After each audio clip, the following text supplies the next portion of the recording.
عبداللہ کا تعلق کراچی کے ایک چھوٹے سے محلے سے تھا۔ گھر کے حالات خراب تھے۔ والد بیمار، والدہ سلائی کرتی اور 3 چھوٹے بہن بھائی۔ تعلیم حاصل کرنے کا خواب تھا، لیکن حالات نے مجبور کیا کہ وہ چائے کی ایک چھوٹی سی دکان کھولے۔ لوگ ہنستے کہتے، چائے بیچنے سے کیا بنے گا؟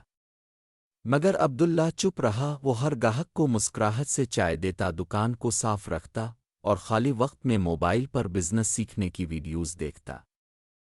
ایک دن اس نے چائے کے ساتھ بسکٹ مفت دینے شروع کیے۔ گاہک بڑھنے لگے۔ پھر اس نے دکان کے باہر ایک چھوٹا سا بورڈ لگایا، یہ چائے صرف جسم نہیں، خواب بھی جگاتی ہے۔ اب ہر گاہک ایک تصویر لیتا، سوشل میڈیا پر پوسٹ کرتا، اور یوں عبداللہ کی دکان مشہور ہونے لگی۔ آج وہی عبداللہ جسے لوگ چائے والا کہتے تھے، اب اپنی چائے کی چین کا مالک ہے۔